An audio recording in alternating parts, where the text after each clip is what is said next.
नमस्कार दोस्तों, मेरे इस चैनल में आप सबका स्वागत है। इटारसी से नागपुर दिल्ली चेन्नई रूट का रेलवे रूट का महत्वपूर्ण पार्ट 297 किलोमीटर यहाँ पर थर्ड लाइन पर काम चल रहा है, लेकिन सरकार ने ऐलान की कि फोर्थ लाइन बनेगी।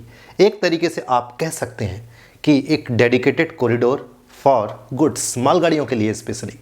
चलिए इस रूट के बारे में हम बात करते हैं। सबसे पहले हमें समझना पड़ेगा कि इटारसी से नागपुर मोस्टली काफ़ी बड़ा पोर्शन घाट सेक्शन में कवर करता है। तो जो प्रोजेक्ट होने वाला है वो इंजीनियरिंग का अद्भुत नमूना होने वाला है, और साथ ही किस तरीके से आपका ये प्रोजेक्ट को एग्जीक्यूट करना, ये एक इम्पॉर्टेंट टास्क है।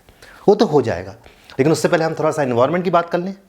देखिए, फॉरेस्ट लॉ के अकॉर्डिंग ये होता है कि पर्टिकुलर जितने भी पेड़ों का नुकसान जब पहुँचता है तो पर्टिकुलरली एक ज़मीन देनी पड़ती है। जो डिपार्टमेंट आपका एक्वायर कर रहा है उसको उतने पेड़ लगाने पड़ते हैं, या फिर उतना पैसा फॉरेस्ट को देना पड़ता है कि इतने पेड़ हमने काटा और इतने नंबर ऑफ पेड़ लगाना है, प्लांट करना है, या ज़मीन दे दीजिए, ऐसा कुछ है। तो क्या ये चीज़ हो रही है? ये बहुत महत्वपूर्ण चीज़ है।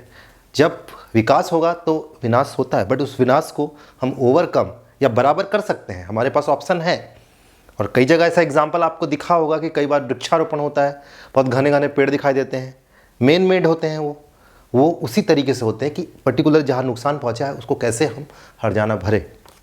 एक बार डेवलपमेंट होना तो ज़रूरी है, क्योंकि इस पर्टिकुलर सेक्शन में जो है वो बहुत बिजी ट्रैफिक रहता है गुड्स का और साथ ही ट्रेनों का भी। लेकिन ज़रूरी है कि पर्यावरण के साथ हम कैसा सामंजस्य बैठा रहे। चलिए कुछ प्रोजेक्ट के बारे में हम बात कर लें। लगभग 5,500 करोड़ रुपए का ये प्रोजेक्ट रहेगा, जिसमें आपका 4 टनल मेजर टनल बनने वाले हैं, और जो मेजर ब्रिज की संख्या है वो 36 है, और 415 जो है वो माइनर ब्रिज आपके बनेंगे। तो इस तरीके से ये प्रोजेक्ट की कुछ खास बातें हैं इस पर्टिकुलर रूट की। अब समय वो आ गया है कि अब जो है गुड्स का ट्रैफिक हो गया, ट्रेनों का ट्रैफिक हो गया, पर्टिकुलरली वो बैक टू बैक चल रहा है। अभी मेरा जो सफ़र बिलासपुर से नागपुर के बीच में रहा, तो मैंने वहाँ ऑब्ज़र्व किया कि पर्टिकुलर ट्रैक पर बैक टू बैक आधा 1 किलोमीटर के डिफरेंस में 2 मालगाड़ियाँ लगातार चल रही है।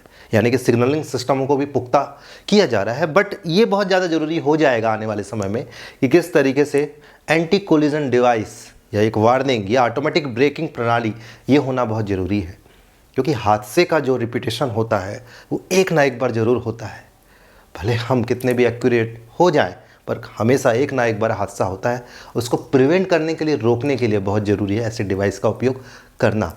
मोबाइल में तो सारी आधुनिक चीज़ें आ गई हैं, लेकिन ये ज़रूरी है कि किस तरीके से एक लोकोमोटिव में भी वो चीज़ रहे। आशा करता हूँ दोस्तों ये वीडियो आपको काफ़ी अच्छा लगा होगा। मिलते हैं अगले वीडियो में। वीडियो देखने का बहुत बहुत धन्यवाद।